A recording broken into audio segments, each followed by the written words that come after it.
McCrae Lake is a popular canoeing destination, a place I'm familiar with, but I had no idea there was a trail there. So in the spring of 2019, a new friend, Louise, offered to take me there. Here is the fun hike we had while we logged some good kilometers and enjoyed the amazing weather that day. Okay, so we are at the McCrae Lake parking lot. This is an area that I'm kind of familiar with because I've canoed from here, but there is actual trail here. If you look right past Louise there, it's right there. And so she volunteered to take me out on a hiking trail today, and we're gonna do about 20K, right? You said? That's the plan. Yeah, so and hopefully we can do that. yeah, and it's one of her favorites, so I'm really interested to find out what it's going to be like. I think I know this area just from canoeing, and it is a beautiful shield country, so it'll be good to get the perspective from land opposed to seeing it from water. So thanks, Louise. Thank you. And I'm going, oh boy. So is there a name to this actual trail? I think it's just called the McCrae Lake Trail. Okay. Wow. Yeah, it's wet. So she said there's one area where the trail goes through. Being early spring, there was a lot of melt going on, and as you will see, it was clearly wet in many places. Wetter than average, but she'll be okay. Right. It'll be a bit wet at the beginning, but the rest of the day it's dry, so you'll be fine. So I want to come in here and look for black trumpet, and she's like, would you mind if we do some trail clearing at the same time? I'm like, yeah. So she was my guide. Yeah.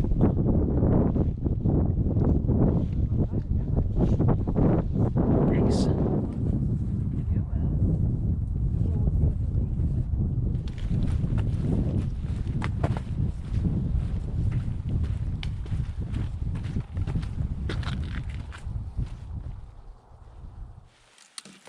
So we're just on the trail, and Louise is also a forager, so she's got some good skills and some knowledge about things that you can find in the bush. And here's one example. So what are we looking at? So this is trout lily. It Yep. comes up at this time of year.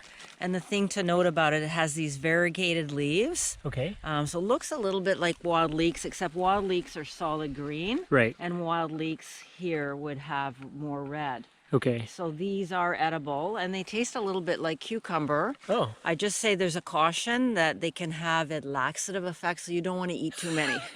But they're delicious. That's a good thing I brought tissue then. Yeah, there you go. Okay. So yeah, when you turn the camera off, you're going to have to taste some. All right, let's do it.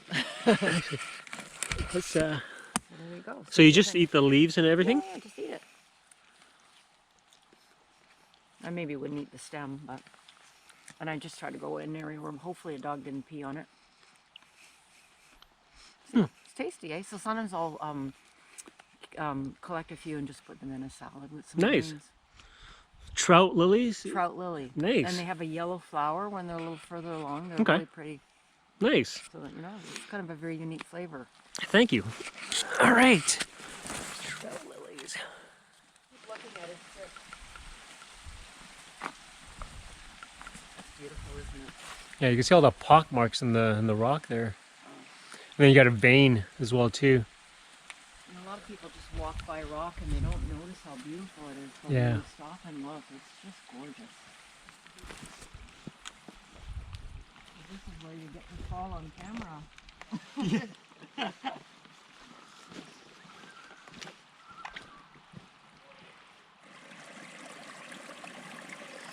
Okay, so what are we looking at now? So this is probably false turkey tail, and turkey tail looks very similar, has this beautiful variegated pattern. You can imagine this is a turkey, right? Right. So the way you tell them apart is when you flip it upside down. If it's true turkey tail, this would be really white and smooth. Okay. As compared to this yellowish color. Yeah. Now this isn't fresh, so maybe this is just mold or whatever. Right. But real turkey tail has medicinal value. Okay. It's called Trametes versicolor, and they're actually doing clinical trials in people and in animals. So there's science behind it, Right. showing that it helps with cancer treatment and can prolong survivability and can enhance response to chemotherapy. So Wow. how cool is that? Medicine from Yeah. plants. For sure. Well, they're not really plants, they're mushrooms. So not only are they beautiful, but they're functional. Yep. That's great. It was undeniable that we lucked out on such a beautiful day to be out. What a treat. I'm a big fan of rocks and shield country, whether below or rising above me. I just love seeing them in their many forms, placement, and sizes. It really, it's not like horrible tasting, but it's got this bizarre texture, Yeah.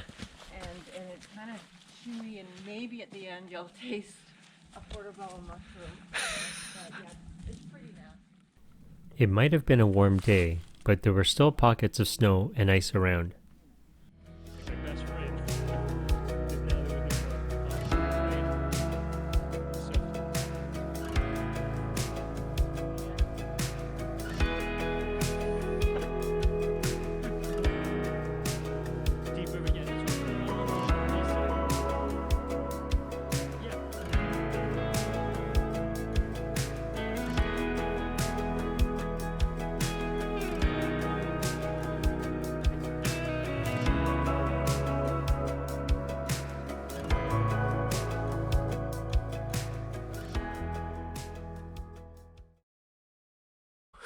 We are looking at, what are we looking at? Rock tripe. Rock tripe and... Rock tripe, which is a fungus and a survival food. Okay. But, you know, pretty empty of calories and nutrition, so you have to be very, very desperate. To eat it. Yeah. Like now. Yeah, but I told David that if you hike or backpack with me, it's a rite of passage that you have to taste it. No, you don't have to, but I encourage that. So, You encourage that? David is a good sport, and he is going to go for it. So it's a fungus, right? yeah, so it's really dry. Yeah. So is that what you want, dry? And... Yeah, the green ones tend to be really nasty. Like they tend to Okay. just have this weird texture. So I just sort of tell myself that the dry ones are potato chips. Yum! Yeah, but they're quite interesting. So you'll start chewing and there'll be no flavor at all, or it'll be weird, but you'll taste mushrooms near the end. So what do I you feel think? like I'm eating cardboard. Yeah, it's got that Tough cardboard. nasty texture. Now you're tasting maybe a little portobello mushroom, maybe. Got a really... It's very earthy taste. Yeah. But yeah, I could taste the mushroom. It's quite nasty, isn't it? Yeah, it's, you know what, actually it's not so bad.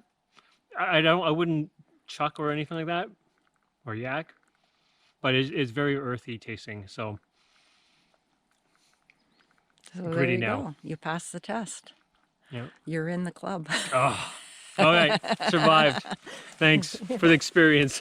John then built all these trails, and Yeah. then he moved back to England, and then many years later he passes away. His wishes were that his ashes be back in Canada and sprinkled on the trail. Beautiful. So some of his ashes are just around the corner there. I like the color of that tent. Yeah. Not stealth, but if you want emergency back, that's... So it looks like Louise has something to do with the sign. Yeah, so this trail here Yeah. is maintained by the Five Winds Backcountry Ski Club. They also do snowshoeing and backpacking and hiking. Perfect. Yeah. And so they'll come and they'll put markers on the trail to help hikers know where they're going. Yeah. And so a really lovely lady named Wendy is in charge of a lot of that, and had this sign made, and then she had needed some help putting it up, Yeah. because she and I are both vertically challenged. But anyway, so one of us held it and the other one nailed it. I can't remember who did what, but yeah, Nice. joint effort. Thank you. Now we all know that this is called Crow's Cliff, and it is a beautiful spot, definitely, overlooking the lake here. Winter is still sticking around in the shadows, that's for sure. Except, probably don't trust walking on these pans. Probably collapse. So be careful. Yeah, for sure. Look at that. I don't even think we should step on that. No. No think. No, for sure. Yeah. The logs are very, very slippery. That's the problem. Another thing, we've got this stick sticking out. I'm going to pull this over just so I can move it.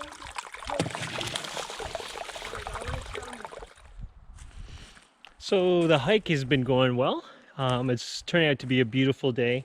I'm already down to my base layer. The sun is out and there's a little bit of a breeze, but while you're hiking, it's perfect because it kind of cools you down. But we're just stopped quickly for a little bit of a Prepeepee break, and so I'm just waiting for Louise. But it's been going well. We're not rushing through this trail. She's showing me things on the trail, such as viewpoints, and pointing out things that she forages, like mushrooms. And so otherwise, yeah, we're just going at a comfortable pace, and we're just taking our time to enjoy the scenery, the environment, and just immersing ourselves in this beautiful place. So can't wait to see what else is on this trail. We've got to see some great lookouts, and the forest is a mixture of there's some hardwood and softwood for sure. This area is a little more shaded, and there's other areas that are hardwood, so it's really sunny and open. So yeah, looking forward to seeing what else we're going to see later today.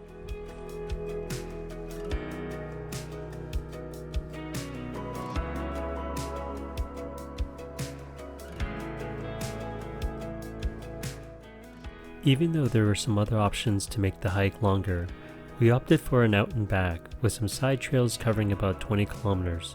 The combination of great weather, varied terrain, and solitude made the experience well worth it.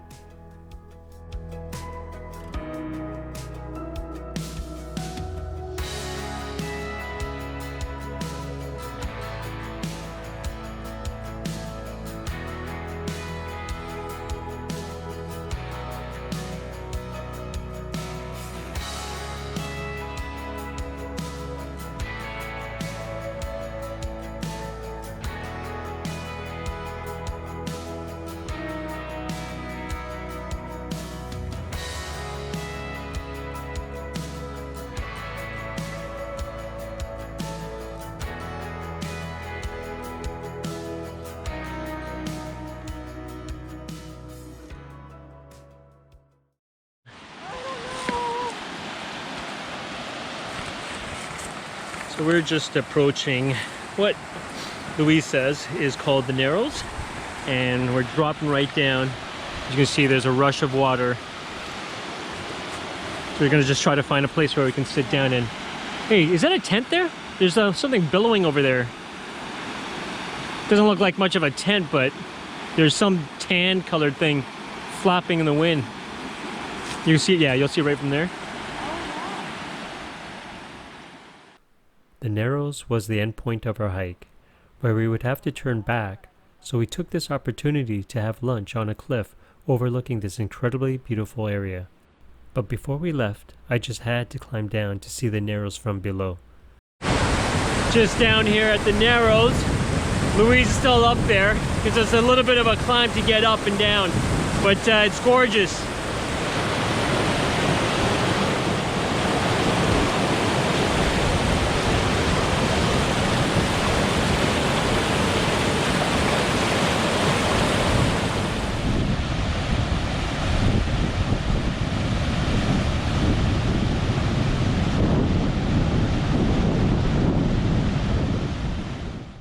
On our way back, we made our way down to the water to check out this campsite on a stunning point.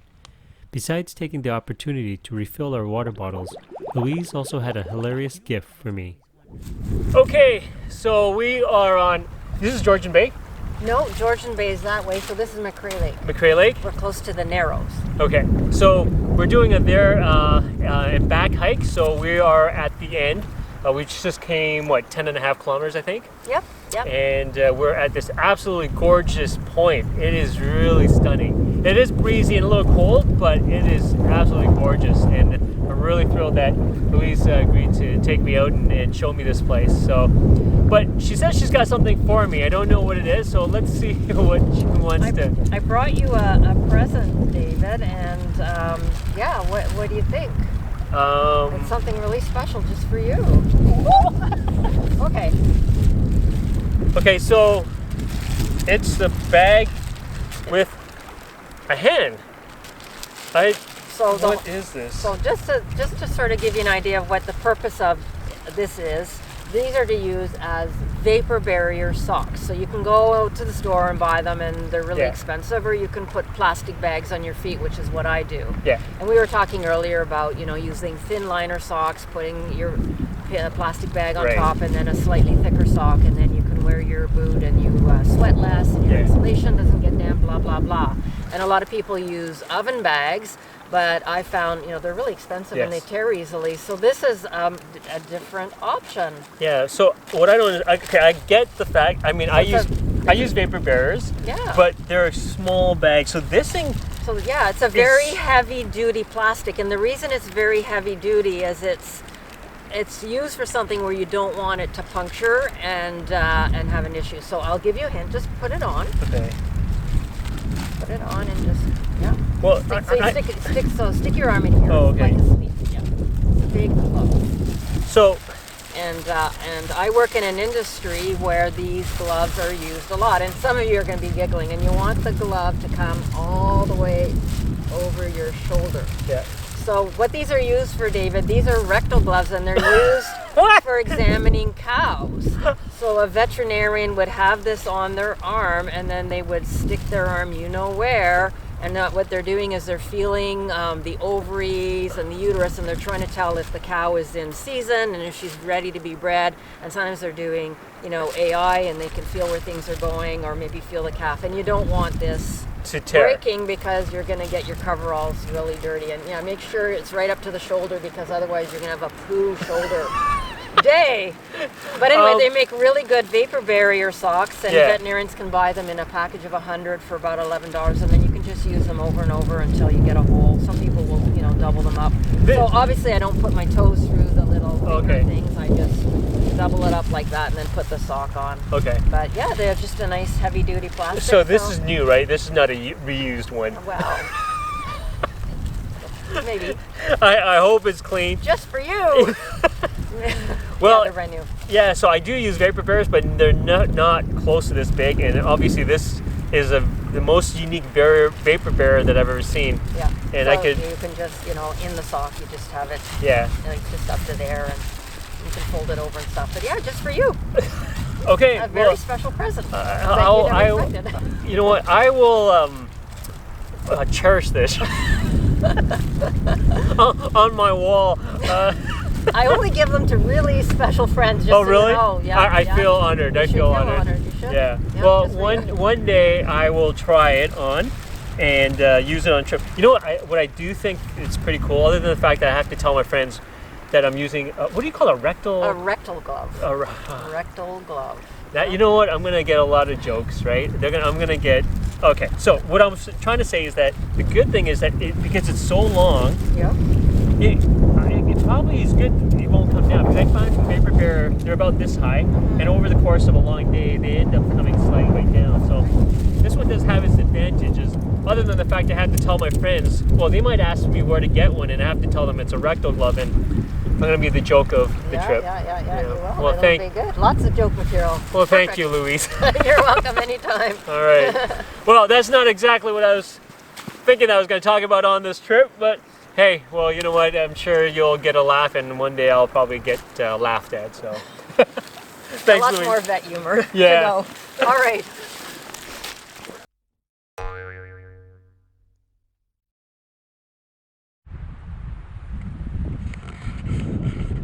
So we bypassed the shortcut on our way down. Now that we're going back, we're going to try the shortcut and see what it looks like. So are there control buttons on the stick?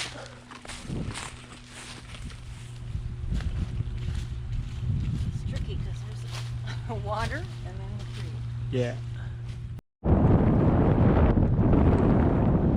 So after putting in some more miles, we decided to check out another campsite on a prominent point. But boy, was it windy. But look at this area. It's absolutely stunning. And there's a well-worn campsite behind me.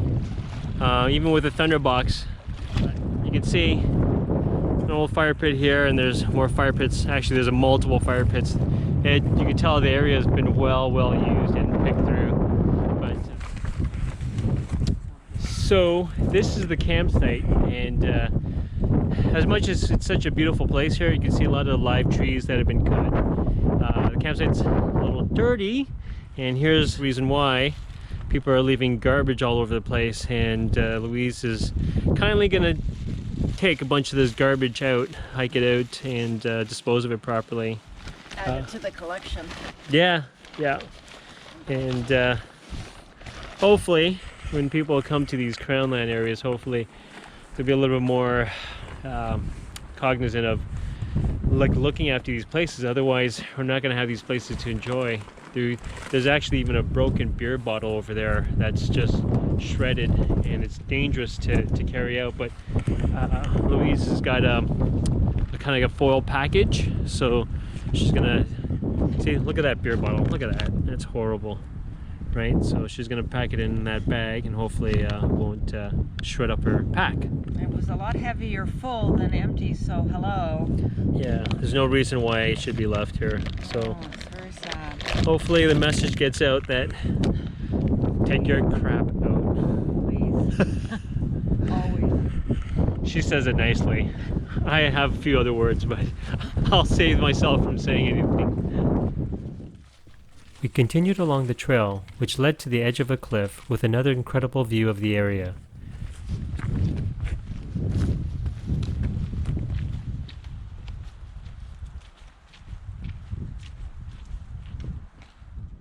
It really doesn't get much better than this. What a fantastic view.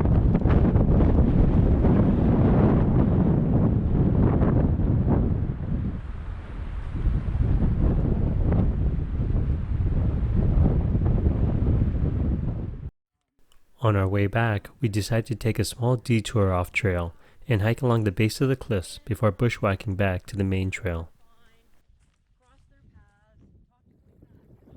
One of the benefits of this was being able to see Crow's Cliff from the bottom and get a different perspective of the landscape. Yeah.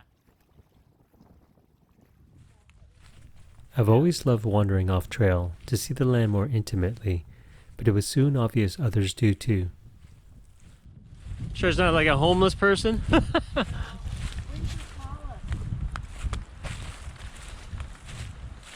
Okay, parts of it are kind of cool, and parts of it are very sad.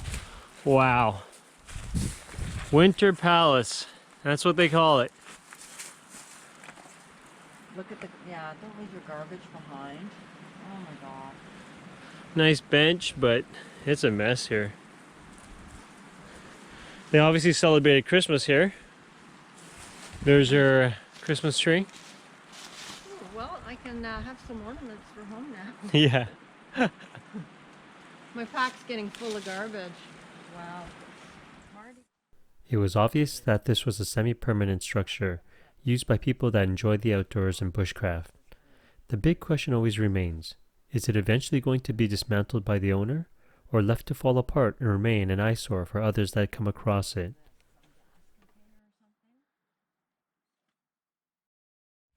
As we continued our way along the shoreline, we eventually came to an impasse where the high water levels of the lake pressed up against the cliff. So we had to find an alternative way up to the main trail.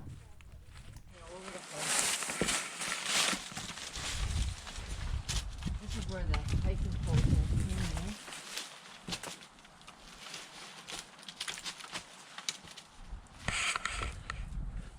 So we got to a dead end. The cliffs went right to the edge of the water, so we couldn't continue on. So we are now going right up this huge cliff that I think we can make it all the way up to the top.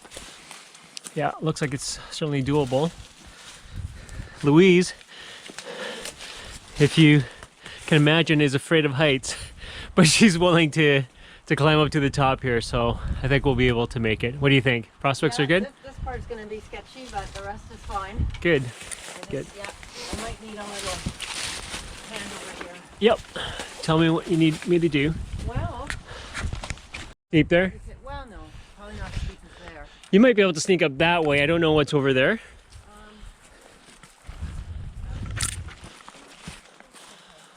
Look at the big pack of snow there still melting.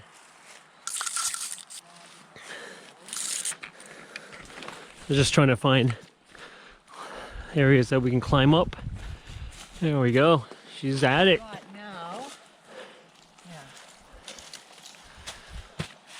For me, it's always this slippery stuff that, Yeah. you know. Just throw your poles up so you can free your hands, yeah. And then I know you're not supposed to put your weight on your knees, but I'm doing it. You can. Oh, I was told, oh, don't do that. That's Really? not safe. Yeah. No? If your knees got good placement, there's no reason why you can't use them. You can use anything you want. Not really a good hand hold here. Okay. Yeah, just get your foot in there. Don't worry about your upper hand. There you Now- go. Look at that. I'm gonna just take my pack off while you're filming. Louise, Kidding. trying to climb rocks without freaking. Okay.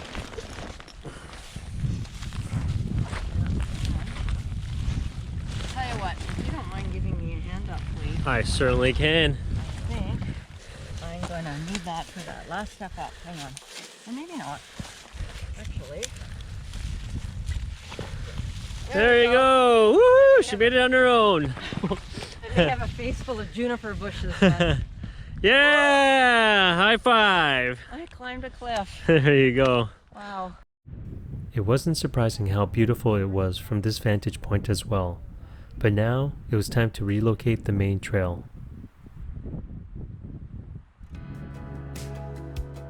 Once we found the trail, we made our way back to the vehicle. Even though this section was familiar territory, in many ways it wasn't, as we got to see it from the other side with the changes in lighting and even new sounds. Hence why they say, no trail repeated is ever the same way twice.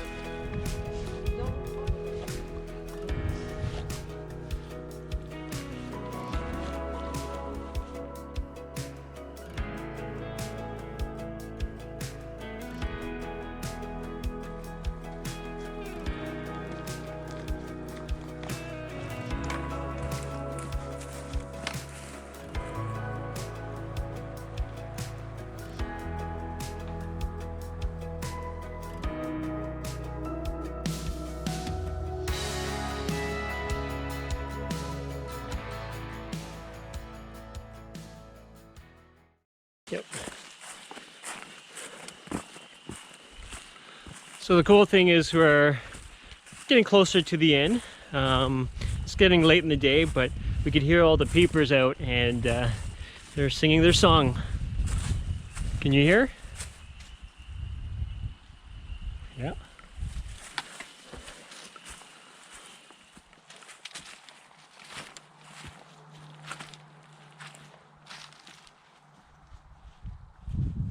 Almost done, David. Gonna mess up. Yeah. So we just made it out to the parking lot. It is, let's see, what time is it? Mr. Clock. Mr. Clock. 6:39. So we've been on the trail, let's see, 9 hours and about 10 minutes. Oh, let's see. We what did the- 21 kilometers. Let's see. My thing says 23. Ah, maybe yours is more accurate. I think mine's like a fisherman, you know. Yeah, Yeah, it tends to do like a little bonus. yeah. Yeah, and it says our moving time was 7 hours, and our moving average was 3.1 k an hour. Yeah. So it's cool because I guess it A little slow, calculates when you're not moving. Yeah. This has our overall average, including our stops. I had an amazing time hiking the McCrae Lake Trail with Louise and was grateful that she took the time to share her knowledge and insight of the many things we experienced in the woods that day, but most of all sharing her favorite trail with me. We ended the day with a juicy burger to reward ourselves for the long hike before we parted ways. I'd say overall, the outing was a win-win scenario where I got to make a new friend as well as discover another slice of paradise.